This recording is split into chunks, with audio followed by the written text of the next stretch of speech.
उपनिषद अथ 9वां अध्याय। अब भगवत गीता का राजविद्या राजगुह्य योग नाम का 9वां अध्याय प्रारंभ करते हैं।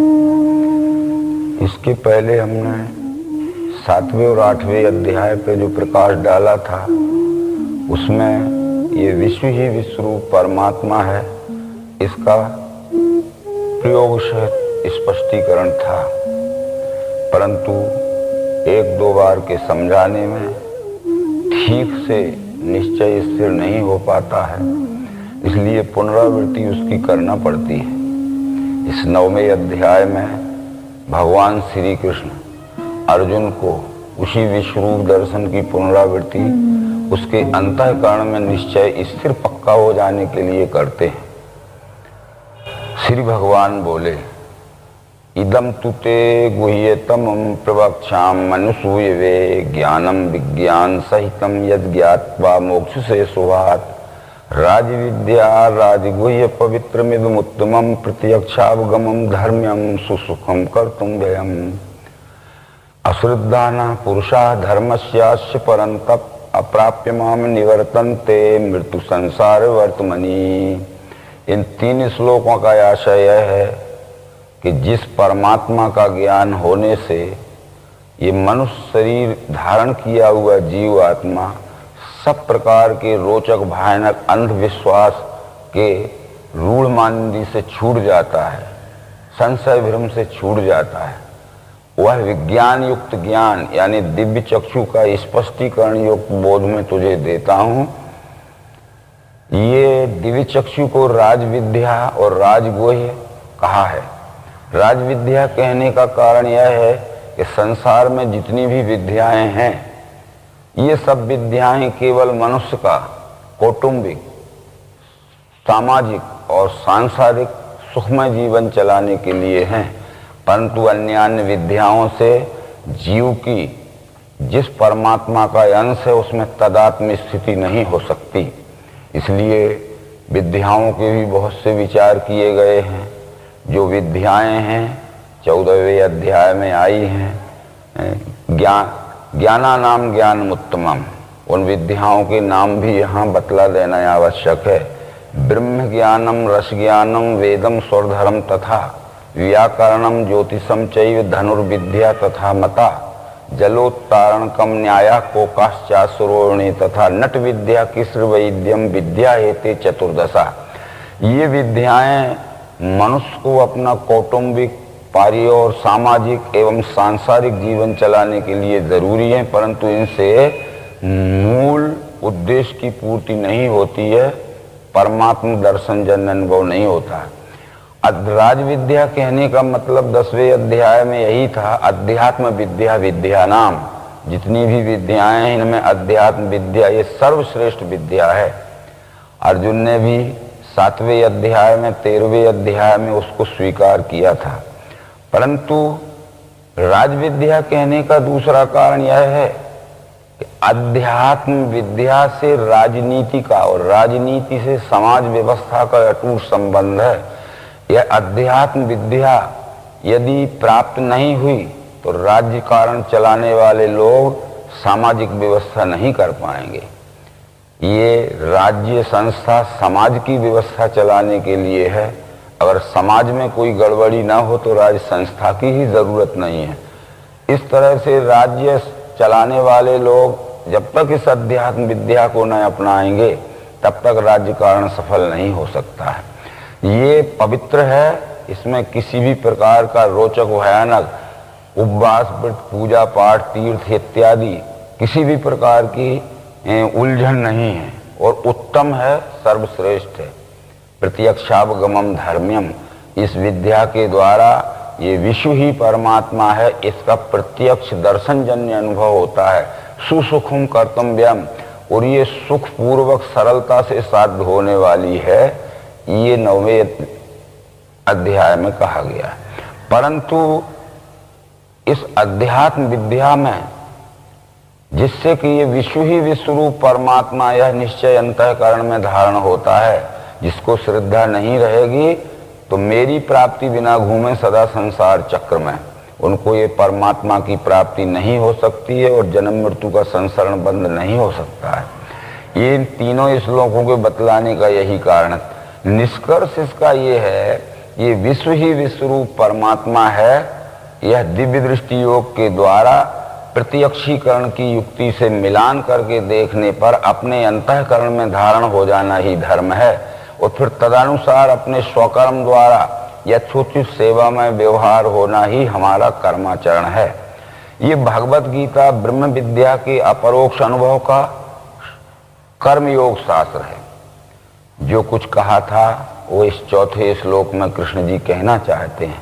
वो कहते हैं, मया तत्मिदं सर्वं जगत व्यक्त मूर्तिना मतिस्थानि सर्वभूतानि न चाहं तेषु वस्थिता न च मतिस्थानि भूतानि पश्चिमे योगमेश्वरम भूत भृन्न च भूतस्थो ममात्मा भूत भावना। इन श्लोकों से आशय है कि निराकार रूप से विश्व रूप परमात्मा ने ही ये संपूर्ण साकार जगत को धारण किया है। ये कोई भी सृष्टि का चराचर जीव परमात्मा से अलग नहीं है। परमात्मा किसी भी चराचर सृष्टि के अंश स्वरूप जीव से अलग नहीं है, परंतु मैं इनमें रहता नहीं जो कहने का आशय था, ये परमात्मा के आधार पर संपूर्ण सृष्टि है, सृष्टि के आधार पर परमात्मा नहीं है। जैसे कुछ विचारज्ञों ने उदाहरण दिए हैं कि जब पानी भरा रहता है तो उस पर जो लहरें उठती हैं, बबूले उठते हैं, भंवरे पड़ते हैं, तो ये पानी के आधार पर ही लहरें उठती हैं, बबूले उठते हैं, भंवरे पड़ते हैं। तो यदि पानी ना हो तो लहर भी नहीं रह सकती है, बबूले भी नहीं रह सकते, पर लहर और बबूले ना रहें तब भी पानी रह सकता है। इसलिए परमात्मा यदि नहीं है तो ये चराचर सृष्टि नहीं रह सकती है, परंतु चराचर सृष्टि ना भी रहे तो भी विश्वरूप परमात्मा रह सकता है। इस तरह अधिष्ठान और आधारित दृष्टि से कहा है कि ये सब सृष्टि मेरे आधार पर है, मैं इनके आधार पर नहीं हूं। इस 6वें नंबर के श्लोक में कृष्ण कहते हैं कि जैसे सर्वत्र संचारी वायु आकाश में रहे, वैसे सदैव मेरे में स्थित हैं भूत जान तुम। जो है सब भूत मेरे में, इसका उत्तर ये है कि जैसे आकाश में वायु ओतप्रोत अनुस्यूत भरा हुआ है, ऐसी परमात्मा में स्थूल सूक्ष्म दृष्टि से, चाहे वो अणुअणियान महतोमहीयान क्यों ना हो, संपूर्ण चराचर सृष्टि भरी हुई है, ये कहने का आशय था। परंतु इसके आगे जो कुछ कहना चाहते हैं वो, कल्पांत में सर्वभूत मेरे प्रकृति में मिले, फिर मैं निर्माण करता हूँ कल्प प्रारंभ काल में। प्रकृति के सहारे से अपने सर्वभूत ये वारंवार बनाता हूँ जो है प्रकृति के वशी। इन दो श्लोकों का आशय है कल्पांत और कल्प प्रारंभ जो बताया गया है, इस पे अनेक भाष्यकारों ने कल्पांत उसे कहते हैं जहाँ यहाँ संपूर्ण सृष्टि एक साथ विलय हो जाती है और सब शून्य सा रह जाता है, और कल्प प्रारंभ उसे कहते हैं जब ये 4 खानी 84 लाख योनि की सृष्टि एक साथ उद्भव होती है। परंतु भगवत गीता में जीव की कल्प प्रारंभ और कल्पांत नित्य ही होता है। जब ये प्रकृति के गर्भ से जीव पृथक होता है तो उद्भिज खानी में आता है। उद्भिज खानी में आते ही इसकी कल्पना प्रारंभ हो जाती है। वो कल्पना महाकारण रूप रहती है। उद्भिज में भी ये इच्छा महाकारण रूप से रहती है, कल्पना रहती है कि मैं जीवित रहूं। यदि किसी जमीन पे उत्पन्न होने वाले झाड़ पेड़ पौधे आदि को हम काट देते हैं, तोड़ देते हैं, तो 2-4 दिन में हम देखते हैं कि उसमें से फिर नई शाखाएं निकलती हैं। इस बात का प्रतीक है कि वो भी जीवित रहना चाहता है, उसको जीवित रहने की, सुखमय रहने की और फलने फूलने की कल्पना मौजूद है। वह जब स्वेदज में आता है तो वह कल्पना कारण रूप हो जाती है, अंडज में आता है तो कल्पना सूक्ष्म रूप हो जाती है, और पिंडज श्रेष्ठ मनुष्य योनि में जब आता है तो वह कल्पना स्थूल स्वरूप हो जाती है। मनुष्य में परमात्मा जानने की, ये मूल स्वरूप जानने की कल्पना होती है, तत्वदर्शी सद्गुरु से विश्व ही परमात्मा है, अंशंसी भाव से अपने से, ये निश्चय होते ही कुछ समय उसका मनन करने के बाद निरिध्यास होकर और आस्तिक अवस्था प्राप्त हो जाती है, यानी कल्पना का अंत ही हो जाता है। ये कल्प प्रारंभ यानी अब कल्पना का शुरू होना उद्भिद से शुरू होती है, और कल्पांत यानी ये संशय भ्रम या अपने मूल स्वरूप परमात्मा जानने संबंधी कल्पना का अंत ये दिव्य चक्षु प्राप्त होते ही हो जाता है। तो इस तरह कल्पांत और कल्प प्रारंभ का अर्थ भगवान श्री मायानंद चेतन जी ने किया है, परंतु प्रकृति के सहारे से अपने सब भूते, इसका स्पष्टीकरण गुणत्रय विभाग योग नामक 14वें अध्याय में आ चुका है। वो कहते हैं मेरी योनि महत ब्रह्म वहां गर्भ मैंने दिया, उससे सब भूतों की होवे उत्पत्ति भारत, सर्व योनि कौनते होवे उत्पन्न मूर्ति जो, उनका स्थान महत ब्रह्म बीज दाता पिता हूं मैं। ये प्रकृति के सहारे से अपने सब भूते, ये परमात्मा अपने प्रकृति का सहारा लेके ये संपूर्ण चराचर सृष्टि के रूप में रचना करता है। जैसे उदाहरण के लिए यदि पिता को संतान उत्पन्न करना है तो माता जी का सहारा लेना पड़ता है, सीधा पिता संतान उत्पन्न नहीं कर सकता। इसलिए परमात्मा को यदि सृष्टि रचना करना है तो सहयोगी कारण उसमें प्रकृति ही होती है। यदि सृष्टि ये निमित्त कारण है, परमात्मा उपादान कारण है, तो प्रकृति ये सहयोगी कारण है। जैसे उदाहरण वेदांत में एक दिया गया है कि किसी कुंभकार को जब मट्टी का बर्तन बनाना होता है तो ये पात्र जो बन जाते हैं सब निमित्त हैं, मिट्टी ये उपादान है, परंतु कुंभकार ये सहयोगी कारण है।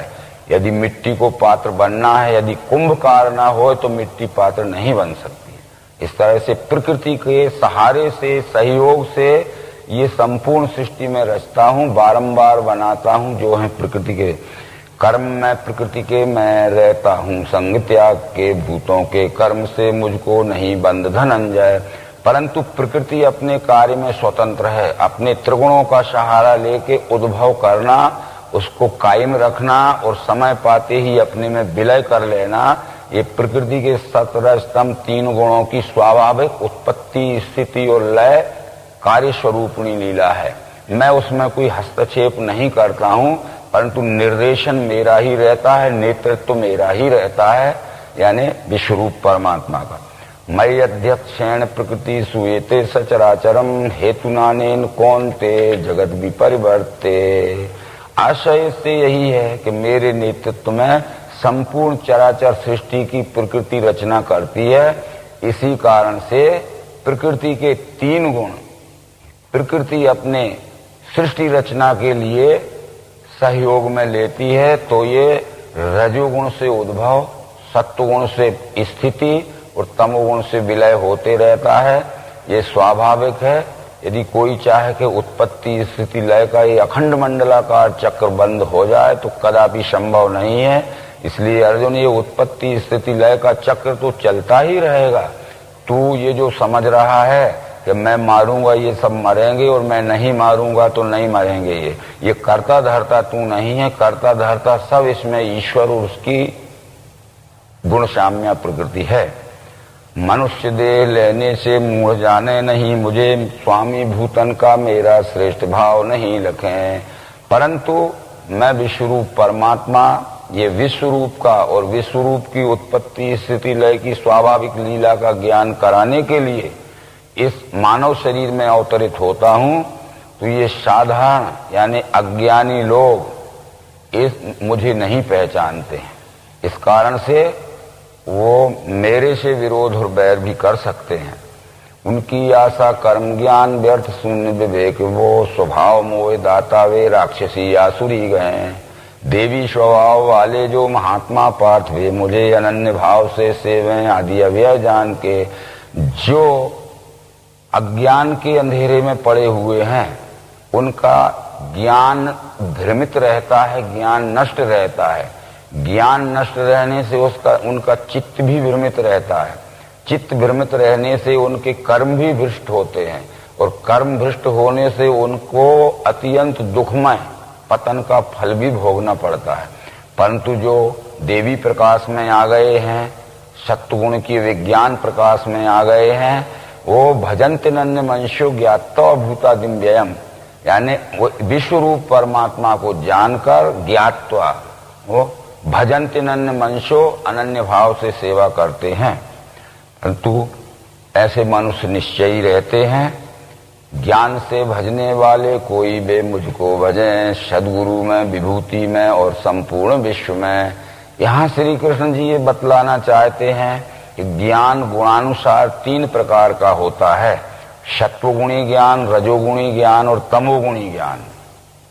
तो सत्वगुणी ज्ञान वाले संपूर्ण विश्व ही परमात्मा स्वरूप है, ऐसा दिव्य दृष्टि योग से निश्चय करके और विश्व रूप परमात्मा की स्वकर्म द्वारा निष्काम भाव से सेवा यानी भक्ति करते हैं। रजोगुणी ज्ञान वाले विश्व रूप के एकत्व को न जानकर उसमें अनेक देवी देवताओं की कल्पना करते हैं और अनेक देवी देवताओं को पूजते हैं, फल की इच्छावान वे देवों को पूजते फिरें। ये रजोगुणी यानी स्वार्थी ज्ञान वाले हैं। पर तमोगुणी ज्ञान वाले जो हैं वो अपने अल्प ज्ञान की, स्वतः की मानिंदी की कल्पना को ही ईश्वर मान लेते हैं और अपने मकान की अलमारी में या मकान के किसी एक छोटे से कोने में किसी भी प्रकार के आकार की प्रतिमा बैठाल के समझते हैं कि यही पूरा विश्व रूप परमात्मा है। इस तरह से 18वें अध्याय में इसकी पुष्टि की गई है। जिस ज्ञान से भिन्न भिन्न भूतों में सब एक ही अनासी भाव को देखे वो जानो ज्ञान सात्विकी। जो ज्ञान द्वैत को लेके भूतों में सब भिन्न है अनेक भाव ये देखे वो जानो ज्ञान राजसी। जो ज्ञान एक ही मूर्ति जाने संपूर्णवत भजे तत्वार्थ हेतु से हीन अल्प तामस उसे कहा। आशय इसका है कि एक भाव सब विश्व में देखे सात्विक ज्ञान है, अनंत क्षेत्रज्ञ करे रजो अनुमान, युक्तिहीन अनुभव रहित लखे घोर अज्ञान, एक भाव में विश्व सब सोहे तामस ज्ञान। इस तरह ये 3 प्रकार का ज्ञान बतलाया है। आगे वो कहते हैं इनमें जो तमोगुणी ज्ञान वाले हैं यद्यपि विश्वरूप परमात्मा सर्वरूप है, तो 16 से 19वें श्लोक तक उसका निरूपण किया है। श्रोति यज्ञ स्मार्ति यज्ञ पितरों का अन्न औषधि, मंत्र होम द्रव्य अग्नि मैं हूँ हवन की क्रिया, सब जगत का पिता माता धाता मैं हूँ पिता मैं, जान्य योग ओंकार ऋग्साम यजुर्वेद में, भर्ता साक्षी गति स्वामी निवास याप्त भक्त का, मैं स्थिति लय उत्पत्ति निधान वीर्य अव्यय, मैं तपता हूँ करता हूँ गिराना जल रोकना, अमृत में मृत्यु भी मैं सता सत अर्जुन। कहने का मतलब सब मैं ही हूँ, पर सब में मुझे ना देखते हुए केवल एक ही अंश स्वरूप अंग में मुझे मान लेते हैं और एक ही अंश स्वरूप अंग में संपूर्ण के वत एक ही अंश या अंग की सेवा करते हैं, जो कि संपूर्ण की सेवा नहीं है। ये अल्प ज्ञान वाले तमोगुणी ज्ञान वालों का है। परंतु रजोगुणी ज्ञान वालों का श्लोक नंबर 20 और 21 में इस 9वें अध्याय में स्पष्टीकरण है। वेद ज्ञाता सोम पीपाप धोए, यज्ञ द्वारा स्वर्ग को मांगते हैं, उस पुण्य से स्वर्ग मिले वहां वे हैं भोगते भोग सुदेवतों के, वे उस भारी स्वर्ग का भोग लेके चुकते ही पुण्य लौटे यहाँ ही। इस रीत तीनों गुण में फंसे वे कामी लहें जन्म सदैव मृत्यु। वेदों का पाठ करते हैं, वेदों में अनेक प्रकार के यज्ञ आदि कर्म करने से अनेक लोकों का सुख मिलता है। विष्णु महायज्ञ किया तो उससे विष्णु लोक का सुख मिलेगा, रुद्र महायज्ञ किया तो रुद्र लोक का सुख मिलेगा, वैकुंठ का सुख मिलेगा, इंद्र लोक के वैभव का सुख मिलेगा। इसलिए अनेक प्रकार के यज्ञ करते हैं और उस स्वर्ग की सुख की कामना से करते हैं। यदि वो उनके यज्ञ आदि कर्म निर्विघ्नता पूर्वक सफल हो गए तो उनको उस लोक का सुख भी मिल जाता है। परंतु क्षीणे पुण्य मृत लोके वसंती, परंतु जब वो पुण्य क्षीण हो जाता है तो जहां के तहां ढकेल के उनको फिर गिरा दिया जाता है। इसलिए कामी या स्वार्थी लोग अनेक बार उन सुखों को पाके और उससे फिर वंचित हो जाते हैं, फिर प्रयत्न करते हैं, फिर वंचित हो जाते हैं। इनका ये सुख दुखमय जीवन सदैव चलता रहता है। वो परम सुख शांति के स्थान को नहीं पहुंच सकते जो कि परमात्मा स्वरूप में पहुंच जाना है। परंतु सत्वगुणी का वर्णन इस श्लोक नंबर 22 में है। अनन्य चिंतन से जो मेरी करते हैं उपासना, ऐसे नित्य युक्तों का करता हूं योगक्षेम में। अनन्य चिंतन से जो ये विश्व रूप की उपासना करते हैं उनका योगक्षेम में चलाता हूं। अब योगक्षेम शब्द जो आया है इसका मतलब है कि जब विश्व रूप के प्राणी मात्र के रूप में दिखने वाले विश्व रूप की निष्काम भाव से स्वकर्म द्वारा जो सेवा या भक्ति करते हैं तो उनके योगक्षेम को स्वयं विश्व रूप चलाता है। इसका व्यवहारिक विचार अगर किया जाए तो हम सबको सुख शांति पहुंचाने के लिए हमारे स्वकर्म के द्वारा जब सेवा करते हैं तो ये सब हमारे भी सुख शांति की पूरी फिक्र रखते हैं, पूरी चिंता रखते हैं। तो योग कहते हैं अप्राप्त वस्तु की प्राप्ति करा देना। जो वस्तु हमें प्राप्त नहीं है और हम निष्काम भाव से सेवा में लगे हैं तो हमें चिंता न होते हुए वस्तु हमारे पास आ जाती। क्षेम कहते हैं प्राप्त वस्तु का रक्षण। यदि हमारी किंचित भी लापरवाही या सावधानी हो जाती है तो भी वो प्राप्त वस्तु की रक्षण होती ही रहती है। और प्राप्ति के लिए चिंता नहीं होने देता। तो ये तीनों देव उसका हमेशा सहयोग करते हैं। अप्राप्त वस्तु की प्राप्ति कर देना ये रजोगुणात्मक ब्रह्मा का काम है। प्राप्त वस्तु का रक्षण करना ये सत्वगुणात्मक विष्णु का काम है। और प्राप्ति में चिंता ना होने देना, चिंता का संहार करना ये शंकर का काम है। करे न चिंता भक्तमम योगक्षेम की ने। इस तरह से वो चिंता नहीं करता है। ऐसे बहुत से विचार पुराणों में आए हैं कि भोजन आच्छादने चिंता वृथा कुर्वन्ति वैष्णवा एवशो विश्वम्भरो देवा सभक्तान क्यों पेक्षते। परंतु जब हम गृहस्थ के व्यवहार पक्ष में लेते हैं तो अवश्य ही व्यवहार पक्ष में इस योगक्षेम का विचार करना पड़ेगा। योग नाम पुरुष का है और क्षेम नाम उसकी अर्धांगी पत्नी का है।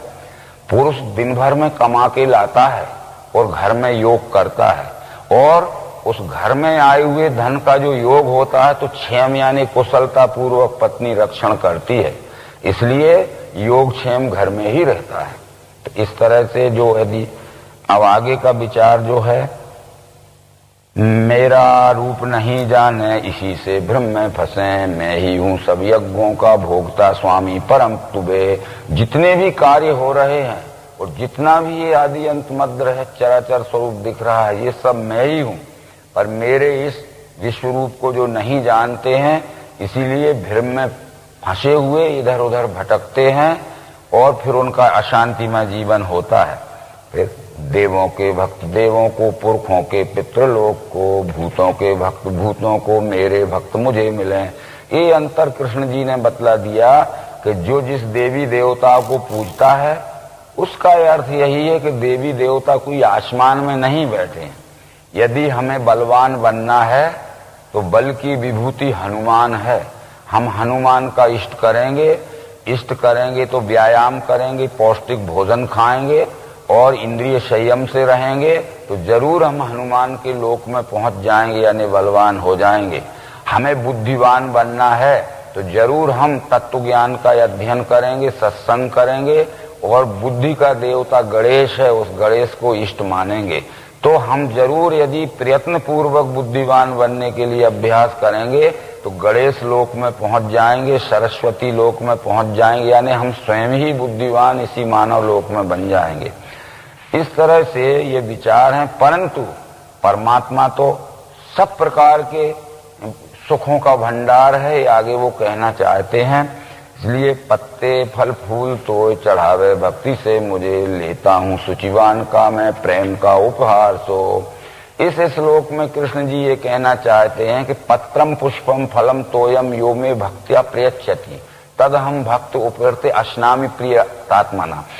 ये संस्कृत के श्लोक में है कि जो पत्ते चढ़ाए जाते हैं, फूल चढ़ाए जाते हैं, फल चढ़ाए जाते हैं, पानी भी चढ़ाया जाता है, तो जो शुद्ध अंतःकरण वाला मुझे समर्पित करता है उसका दिया हुआ मैं लेता हूं और अश्नामी यानी खाता भी हूं।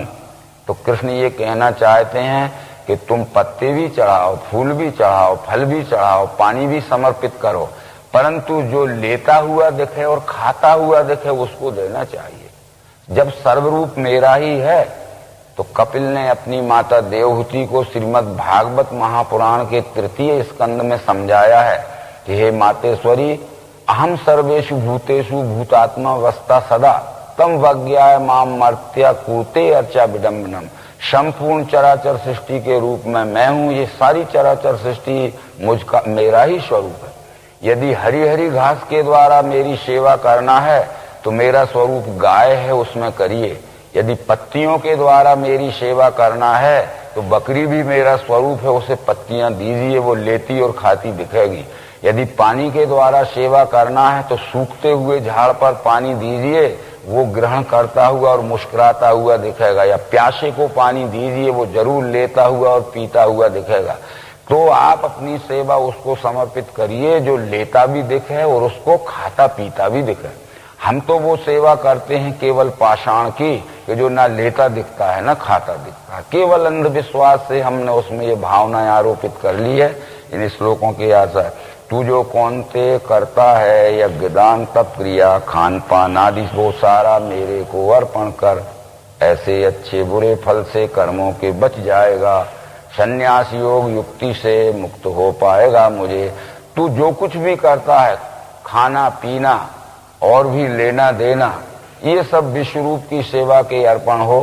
तू जो बल प्राप्त करना चाहता है, शरीर का बल, बुद्धि का बल, धन का बल, ये तू जो भी बल प्राप्त करना चाहता है उसका उद्देश्य ये होना चाहिए कि मैं तन मन धन का बल प्राप्त करूं और इस बल के द्वारा मैं प्राणी मात्र के रूप में दिखने वाले परमात्मा की सेवा करूं। हमें सब प्रकार का सुख वैभव और संपन्नता प्राप्त करने का अधिकार है, पर वो हमारा सुख, हमारी शक्ति ये जनता के रूप में दिखने वाले जनार्दन की सेवा के रूप में होना चाहिए। सब में सब भूतों को शत्रु मित्र मुझे नहीं, प्रेम से जो भजे मुझको उसमें मैं मुझ में वही। मैं संपूर्ण चराचर सृष्टि में समान व्याप्त हूं, परंतु जो मुझे प्रेम से व्यवहार करते हैं मैं भी उनको प्रेम से व्यवहार करता हूं, और जो मेरे से राग द्वेष से व्यवहार करते हैं वैसा व्यवहार मैं उनसे भी करता हूं। क्योंकि पूर्व में कृष्ण जी ये कह चुके हैं कि यो यथा माम प्रपदन्ते तांस तैव भजाम्यहम् मम वर्तमान वर्तन्ते मनुष्या पार्थ सर्वसा। जो मेरे साथ जैसा व्यवहार करेगा और प्रति उत्तर में मैं भी उसके साथ वैसा ही व्यवहार करूंगा। अब हमें कर्म स्वतंत्रता मिली है, कर्मण्येवाधिकारस्ते, तो हम अपने सदाचार सेवा और प्रेममय व्यवहार करेंगे तो विश्वरूप भी हमारे साथ सेवा प्रेममय और सदाचार का व्यवहार करेगा। हम दुराचार भ्रष्टाचार छल कपट का व्यवहार करेंगे तो वो भी हमारे साथ वैसा ही प्रति फल के रूप में व्यवहार लौटाएगा।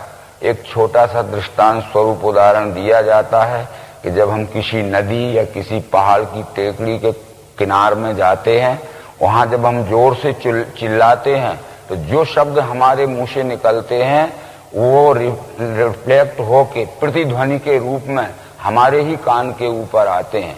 जैसे हम वहां जोर से चिल्लाएंगे कि मूर्ख हो, गधे हो, बहुत मारेंगे, तो वो हमारे ही कान पे लौट के शब्द आएंगे। और हम कहेंगे कि मित्र हैं, परस्पर मिलकर सेवा व्यवहार करेंगे, तो हमारे मुंह से निकले शब्द हमारे ही कान में सुनने को आते हैं। इसलिए हमारा किया हुआ कर्म प्रकृति चक्र में घूमते हुए फल भोग बन के हमारे ऊपर आता है। तो हमें जैसा चाहिए वैसा हम व्यवहार करें। अगर हमें दुख भोगना है तो सबके साथ छल कपट सताने का व्यवहार करें, और सुख भोगना है तो सबको सुख शांति में पहुंचाने का व्यवहार करें। इसका आशय यही था कि मैं सब भूतों में समान भाव से हूं, पर जो मेरे साथ जैसा व्यवहार करता है प्रति उत्तर में मैं भी उसके साथ वैसा ही व्यवहार करता हूं। ये रामचरितमानस में भी यह बात आई है। देवों के गुरु का नाम बृहस्पति था और देवों के राजा का नाम इंद्र था। देवों के राजा इंद्र को देवों के गुरु बृहस्पति ने जो शिक्षा दी है कि राम का स्वभाव तुम जानते हो, यद्यपि शम नहीं राग न रोषु गाहि न पाप पुण्य गुण दोषु। तथापि करहि सम विषम विहारा, भक्त अभक्त हृदय अनुसारा। कर्म प्रधान विश्व रच राखा, जो जस करे सो तस फल चाखा। राम के साथ जो व्यक्ति जैसा व्यवहार करते हैं उसका प्रत्युत्तर रूप फल वो वैसा ही देते हैं। इसलिए ये हमारे ऊपर आधारित है कि हम ये प्राणी मात्र के रूप में दिखने वाले विश्व रूप से जैसा व्यवहार हम करेंगे उसका प्रतिफल हमें उसी तरह का मिलेगा। ये आगे चल के प्रेम से जो भजे मुझको उसमें मैं मुझ में वही, अगर हम प्रेम पूर्वक व्यवहार करेंगे तो हमारे साथ भी प्रेम का व्यवहार करेगा। ये सामान्य व्यवहार में, जागतिक व्यवहार में भी हम देखते हैं कि हम किसी से प्रेम का व्यवहार करते हैं तो वो हमारे साथ में भी प्रेम में व्यवहार करता है। हम किसी से द्वेष का व्यवहार करते हैं तो वो हमारे साथ भी द्वेष का व्यवहार करता है। यद्यपि है दुराचारी एक दृष्टि भजे मुझे, तो उसको साधु ही जानो क्योंकि वह सत पा चुका। होवे त्वरित धर्मात्मा स्थायी शांति मिले उसे, कौन ते ध्यान में लेना मेरा भक्त नहीं गिरे। इन श्लोकों से कृष्ण जी ये कह रहे हैं भगवत गीता में दुराचारी शब्द कोई बुरा नहीं आया है। मिथ्याचारी, व्यभिचारी, भ्रष्टाचारी, दुष्टाचारी ये अलग अलग शब्द हैं जिनके अलग अलग अर्थ होते हैं। दुराचारी का अर्थ होता है कि जिसको परमात्म निश्चय तो हो गया है परंतु अभी सेवा के आचार से जो दूर है, यानी सेवा नहीं कर पा रहा है परंतु भ्रष्टाचार भी नहीं कर रहा है, इसलिए दूर है सेवा के आचार से, वह है दूर आचारी। तो उसके कुछ पूर्व संस्कार ऐसे हैं कि जो अभी सेवा में प्रवृत्त नहीं होने देते हैं परंतु उसका भ्रष्टाचार दुष्टाचार छूट गया है। तो होवे त्वरित धर्मात्मा स्थायी शांति मिले उसे।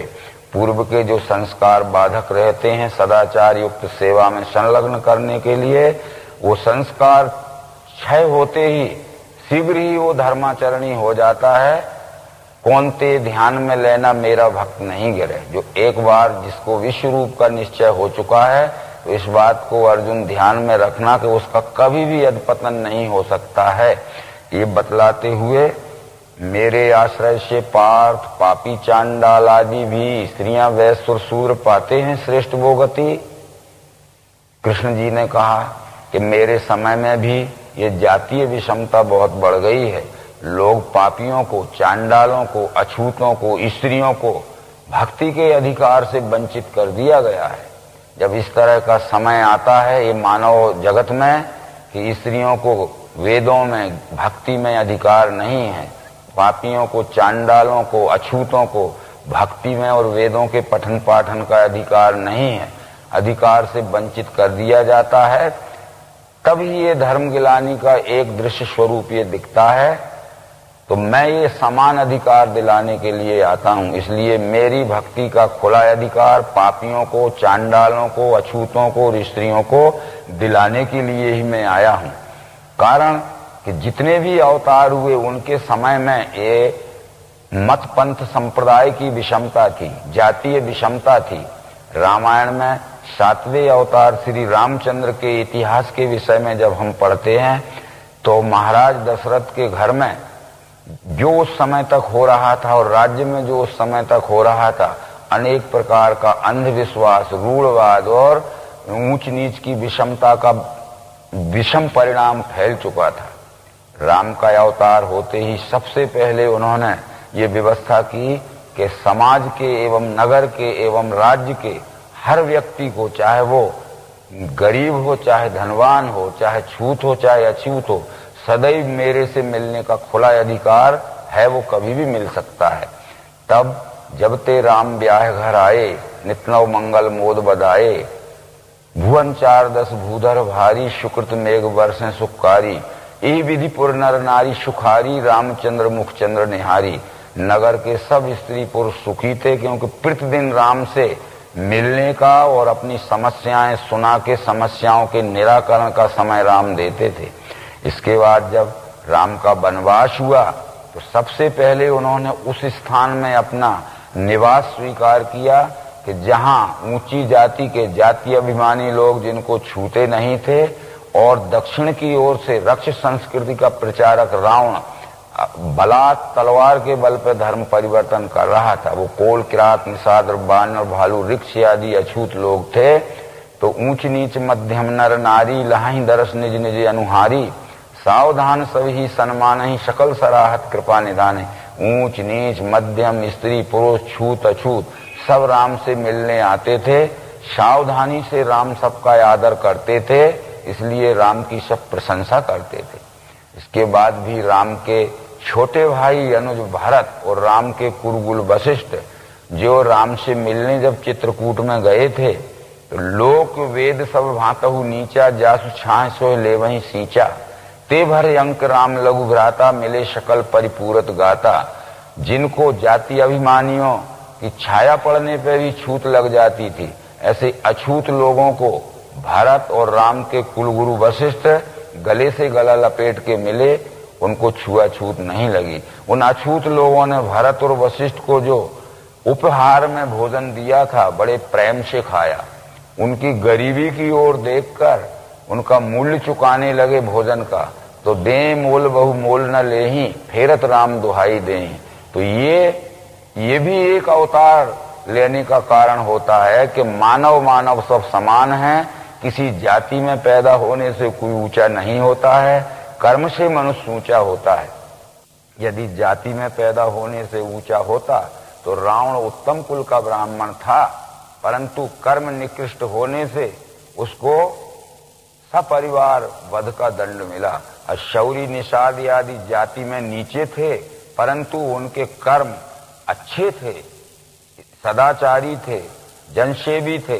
तो रामचंद्र जी ने शौरी के जुठेवेर और निषाद का दिया हुआ भोजन खाया। इस तरह से ये बात जरूर है कि मेरे आश्रय से पार्थ पापी चांडाल आदि भी स्त्रियां वैश्य और शूद्र पाते हैं श्रेष्ठ वो गति। यदि हम पापियों को, चांडालों को, अछूतों को अपने पास बुला के न बैठा लेंगे, उनके कुसंस्कार जो हैं उनको हम अच्छे संस्कार नहीं डालेंगे, तो वो सुसंस्कृत ना हो पाएंगे। हम उनको अवश्य बुलाया करें, क्योंकि राम और कृष्ण बुलाते थे और उनमें सुसंस्कार डालते थे। एक एक दो दो संस्कार यदि उनमें अच्छे रोज आते हैं तो वो सुसंस्कृत हो जाते हैं। उनका पाप और दुराचार छूटकर और सदाचार और सेवावृत्ति उनमें स्वयं आ जाती है। फिर क्या बात पुण्यात्मा विप्र क्षत्रिय भक्त की, अनित्य मृत्यु भूमि में आया है वस्तु मुझे। फिर जो भक्त लोग हैं और जो ऊंचे उठे हुए लोग हैं, उनको उठाने का तो प्रश्न ही नहीं है। जो गिरे हुए लोग हैं उनको उठाने के लिए मैं आता हूं। इसलिए ये अवतार का या भगवान का एक नाम पतित पावन भी है। पतित कहते हैं जो गिर चुके हैं या समाज ने जिनको गिरा दिया है, सामाजिक बहिष्कार कर दिया है, उनको सामाजिक स्थान दिलाने आते हैं। राम का राज्य जब हो गया था तब भी हम ये राम राज्य में पढ़ते हैं, वैर न कर काहूषण कोई, राम प्रताप विषमता कोई। राम के राज्य में किसी से कोई वैर भाव करने वाला नहीं था, क्योंकि राम ने अपनी राज्य व्यवस्था के प्रभाव से विषमता दूर कर दी थी। और ये विषमता दूर जब ही हो सकती है और समता की स्थापना जब ही हो सकती है कि बिन विज्ञान की समता आवे, कोई अवकाश की न विन पावे। भगवत गीता भी इस बात को प्रतिपादित करती है कि समम सर्वेषु भूतेषु तिष्ठन्तम परमेश्वरम, विनश्यस्य विनश्यन्तम या पश्यति सा पश्यति। व्याप्त है सम सर्वत्र परमात्मा, यह देख के ये आत्म प्रेम नहीं त्यागे वो पावे परम गति। जिसको सब में व्यापा हुआ परमात्मा प्रत्यक्षीकरण में दिखाने की युक्ति दिव्य दृष्टि से दिख जाता है, तो उसका ये विषमता का भेद मिट जाता है। ये बातें वेदों में भी आई हैं। आयुर्वेद के 40वें अध्याय का नाम ईशावास उपनिषद है। उसमें परमात्मा स्वरूप की पहचान कराई गई है कि कैसे वो कहाँ है और कैसे जाना जाए। तदे जति तन्ने जति तद्दूरे तदवंत के तदंतरस सर्वस्व तत्सर्वस्याश्वायता। वह हिलता चलता भी है, स्थिर अचल भी है, वह दूर भी है, पास भी है, वह सबके भीतर भी है, सबके बाहर भी है। उसका नाम है परमात्मा। यस्मिन् सर्वाणि भूतानि आत्मन्येवानुपश्यति। सर्वभूतेषु चात्मानं ततो न बीजुगुप्सते। इस तरह उस परमात्मा को जो संपूर्ण चराचर सृष्टि में समान भाव से व्याप्त देख लेता है, ततो न बीजुगुप्सते, उसको व्यवहार में किसी से भी घृणा और द्वेष नहीं हो सकता। जिसने सब में व्याप्त परमात्मा को नहीं देखा है, वह व्यवहार में जरूर छुआछूत, ऊंच नीच की द्वेष और घृणा करेगा। यदि हम इस घृणा में फंसे हुए हैं तो उस जिससे हम घृणा करते हैं, जिससे छुआछूत का द्वेष करते हैं, उसमें परमात्मा नहीं है, ऐसा हमारा अल्प ज्ञान का ही कारण है, इसलिए हमारा वो व्यवहार नहीं सुधरता। साथ साथ ये बात अब आगे जो भक्त हैं और जो ऊंचे स्थान में पहुंच गए हैं, उनको उठाने नहीं मैं आता हूं, वो तो स्वयं ही उठे हुए। भगवत गीता के 4 अध्याय में कृष्ण जी ये कह चुके हैं कि यदा यदा ही धर्मस्य ग्लानिर्भवति भारत अभ्युत्थानम धर्मस्य तदात्मानं सृजाम्यहम्। इससे आशा है अभ्युत्थानम अधर्मस्य, इस शब्द की ओर ज्यादा विचार करना है। अभ्युत्थान कहते हैं, उत्थान कहते हैं उठने को, और अधर्म कहते हैं अधर्म को। अधर्म उठकर जब ऊपर आ जाता है, और स्वाभाविक है कि धर्म दबकर जब नीचे चला जाता है, तो नीचे दबे हुए धर्म को ऊपर उठाने के लिए, ऊपर उठे हुए अधर्म को नीचे दबाने के लिए संभवामी योगे योगे। तो ये भी हमारी मानव में ऊंच नीच का, छुआछूत का, विषमता का भेद मानना, ये भी एक अधर्म का ही कारण है, धर्म गिलानी का ही कारण है। हम कर्म से मनुष्य को नीचा जरूर समझें, परंतु किसी जाति में जन्म लेने से नीचा न समझें। ये हमारी बहुत उल्टी समझ हो गई है।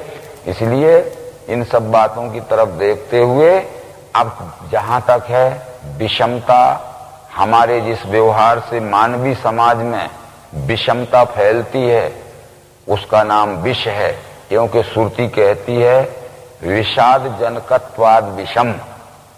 हमारे जिस व्यवहार से मानव समाज में विषमता का द्वेष फैलता है, वही विष है, और हमारे जिस व्यवहार से मानव समाज में समता का प्रेम जुड़ता है, वही अमृत है।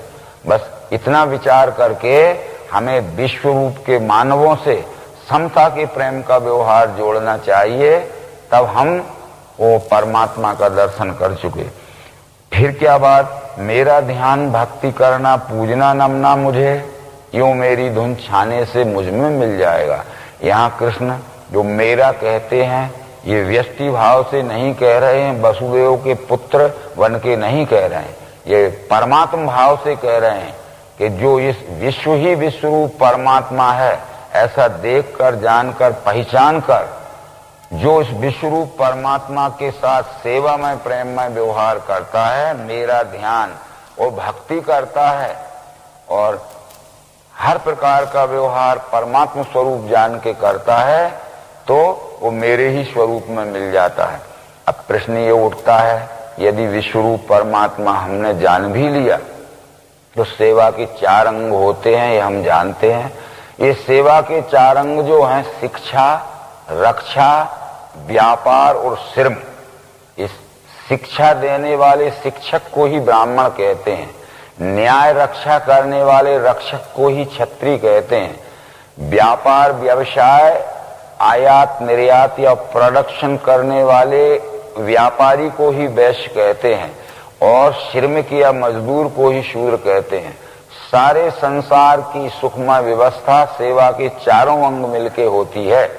यद्यपि जो देश वर्ण व्यवस्था नहीं मानते हैं, यूरोप, अमेरिका आदि देश, परंतु वहां भी परोक्ष रूप में सेवा के 4 अंग मिलके ही सुख शांति कायम रहती है।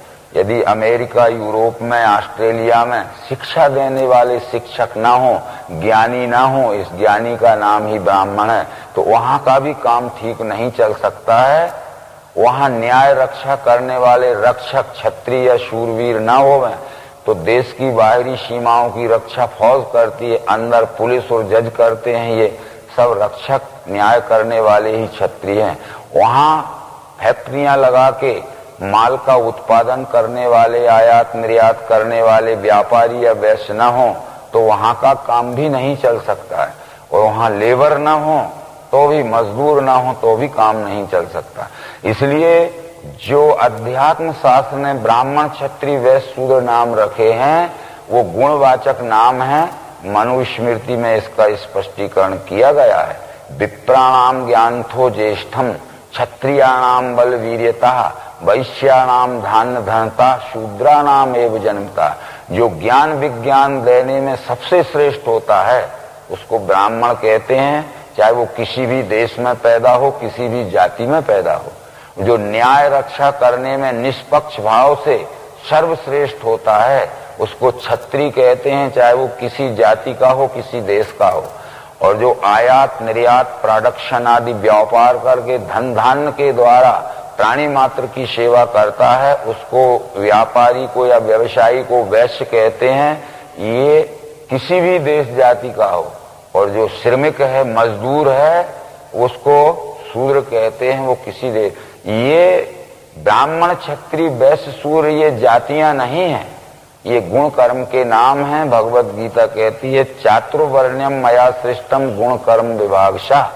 ये नहीं कहा है कि चातुर्वर्ण्यम मया सृष्टम जाति जन्म विभागशा। जाति जन्म से विभाग नहीं हुआ है, गुण कर्म के विभाग हुआ है। भगवत गीता में 3 जगह इस बात का पुष्टिकरण किया गया है। वो 18वें अध्याय में भी कहते हैं ब्राह्मण क्षत्रिय विषाम शूद्राणाम च परंतप कर्माणि प्रविभक्तानि स्वभाव प्रवैर्गुणे। ब्राह्मण क्षत्रिय वैश्य और शूद्र परंतप इनके कर्म हैं भिन्न, स्वभाव गुण से हुए। ये ब्राह्मण क्षत्रिय वैश्य और शूद्र गुणानुसार इनके कर्म अलग अलग हैं और ये स्वभाव गुण से ही इनके कर्म होते हैं। जो समदम तप शांति शौचार्य ज्ञान विज्ञान आस्तिक से सेवा करता है उसके जाति का संबंध नहीं हुआ, ब्राह्मण है।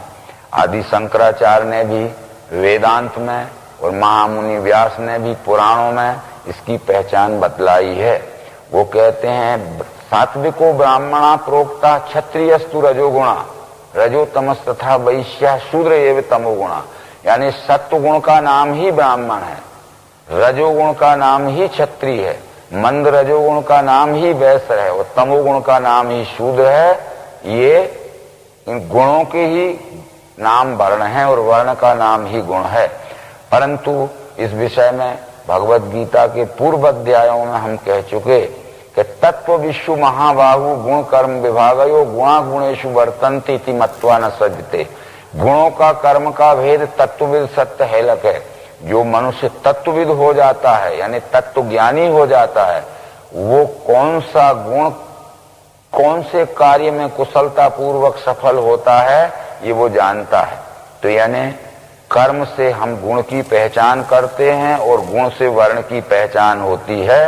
इसलिए कर्म करता हुआ दिखे यदि से ज्ञान विज्ञान आस्तिक के तो वो सत्वगुण प्रधान है और जो सत्वगुण प्रधान है वो ब्राह्मण है, वो किसी भी जाति में पैदा। यदि हमारे ऋषियों का पूर्व इतिहास देखें ये यहाँ बतला देना बहुत जरूरी है। रामचंद्र जी के कुल गुरु वशिष्ठ थे।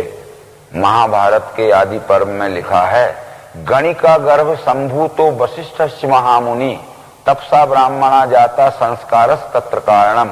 मेनुका वैश्या से उत्पन्न हुए पुत्र रामचंद्र जी के कुल गुरु वशिष्ठ हैं, पर तपसा ब्राह्मणा जाता ब्रह्मदेव के गुरुकुल में उन्होंने 5वीं श्रेणी की विद्या उत्तीर्ण की थी। जो गुरुकुल में 5वीं श्रेणी की विद्या उत्तीर्ण करता है उसको ब्रह्म ऋषि की डिग्री मिलती है, वो ब्रह्म ऋषि का डिग्री होल्डर होता है। और जो ब्रह्म ऋषि की उपाधि प्राप्त करता है वो राजा का कुल गुरु बनने का अधिकारी हो जाता है। जब ये ब्रह्म ऋषि की उपाधि प्राप्त कर चुके वशिष्ठ तो ब्रह्मदेव ने कहा कि राजा दशरथ के घर में कुल गुरु की जगह खाली है, वहां आपको जाना है। तो वशिष्ठ ने कहा था कि मैं दशरथ के राज्य में नहीं जाऊंगा क्योंकि वहां अनेक प्रकार के अंधविश्वास और कुरीतियों का वातावरण फैला हुआ है। तब ब्रह्मा ने कहा था कि ब्रह्म ऋषि का कर्तव्य है कि राज्य की कुरीतियां और अंधविश्वास को दूर करे और सत्य ज्ञान का प्रकाश करे, इसीलिए तुम्हें अपॉइंट किया जाता है वहां। जब न लेऊं तब ही विधि मोही कहा लाभ आगे सुत होई। वशिष्ठ ने ब्रह्मा की आज्ञा का पालन किया और राजा दशरथ के कुल गुरु के पद में गए और राज्य की व्यवस्था को संभाला। उसके परिणाम स्वरूप राम सुसंस्कृत यानी उत्तम कोटि के अवतार कोटि के जैसे पुत्र का आविर्भाव हुआ। तो इस तरह से जिन्होंने 18 पुराण लिखे और कुछ संकलन किया, वेदांत शास्त्र लिखा, उनको हम महामुनि व्यास कहते हैं। ये व्यास जी जन्म से जातो व्यासस्तु केवर तो स्वपचस्तु पाराशरा, ये कुमार अवस्था में ढीवर की पुत्री से उत्पन्न हुए पुत्र हैं।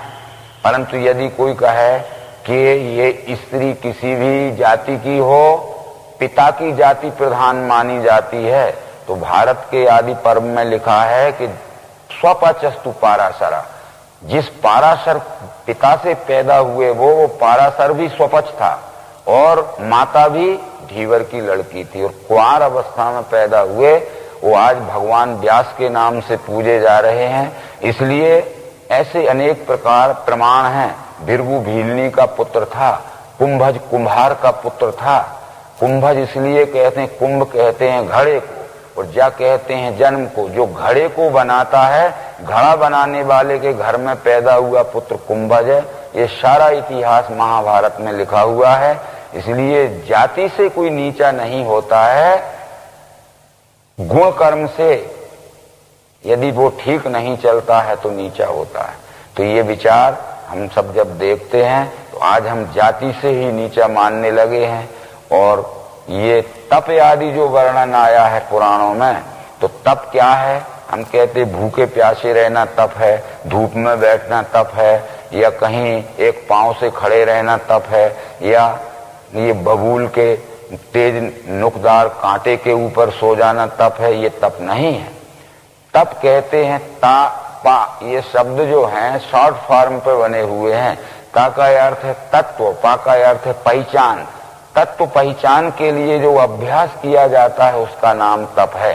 ये श्रीमद् भागवत महापुराण के पहले स्कंद में ये विचार आए हैं। उधर ये विचार आया है कि ब्रह्मा को जब सृष्टि रचना की इच्छा हुई, परंतु सृष्टि रचना कैसे करूं उसकी समझ में नहीं आ रहा था। अधिक लंबे समय तक इस चिंतन को करते रहे वो। एक दिन उनके कान में ये शब्द सुनाई दिए, तप तप। उन्होंने सोचा ये तप क्या है? तब उसका अर्थ स्पष्ट आया कि ता का अर्थ है तत्व, पा का अर्थ है पहचान। तत्व पहचान के फिर सृष्टि रचना करना, तत्व को बिना पहचाने सृष्टि रचना मत करना। तो तत्व पहचान के ब्रह्मा ने सृष्टि रचना की। इसलिए उल्लेख किया गया कि तप बल रचयो प्रपंच विधाता, तप बल विष्णु सकल जग त्राता, तप बल शेष धरे मही भारा, तप बल शंभु करे संघारा, तप आधार सब सृष्टि भवानी, करहु जाए तप यश जिए जानी। हमें भी तप करना है, यानी जिस कार्य में हमें सिद्धि प्राप्त करना है उसकी तात्विकता को पहचान कर ही हमें वह कार्य करना चाहिए, वह हमारा तप होता है। ऐसे बहुत से विचार हैं। इसके साथ साथ भी तप का मनुस्मृति में स्पष्टीकरण आया है। ब्राह्मणस्य तपः ज्ञानम, तपः क्षत्रियस्य रक्षणम, वैश्यस्य तु तपः पोषण, तपः शूद्रस्य सेवनम। अपने अपने स्वकर्म में कुशलता प्राप्त करने के अभ्यास काल को ही तप कहते हैं। हमें जिस कार्य में कुशलता प्राप्त करना है उस कुशलता प्राप्त करने के लिए हमें अभ्यास करना पड़ेगा। उस अभ्यास के पीरियड को, लर्निंग पीरियड को ही तप कहते हैं। तब बराबर उस कार्य में हमें सिद्धि मिल जाएगी। ये सब विचार तू जो कौनते करता है यज्ञ दान तप क्रिया, खान पान आदि वो सारा मेरे को अर्पण कर। तू जो कुछ भी करता है अपना तन मन धन का की शक्ति बढ़ाने के लिए, तुझे बढ़ाने का पूरा अधिकार है। पर तेरे में जो तन मन धन की शक्ति बढ़ेगी वो विश्व रूप की सेवा के लिए तेरी शक्ति का उपयोग होना चाहिए, विश्व रूप के शोषण के लिए, सताने के लिए उपयोग नहीं होना चाहिए। जो शक्ति प्राप्त करके विश्व रूप को शोषण करते हैं या सताते हैं वही तो राक्षस हैं, और जो शक्ति प्राप्त करके विश्व रूप की सेवा, सहयोग और प्रेम से व्यवहार करते हैं वही तो देव हैं। बस देवासुर में यही फर्क था। ऐसा समझाते हुए ये राज विद्या राज गुह योग नाम का 9वां अध्याय संपूर्ण हुआ। नर्मदे हर।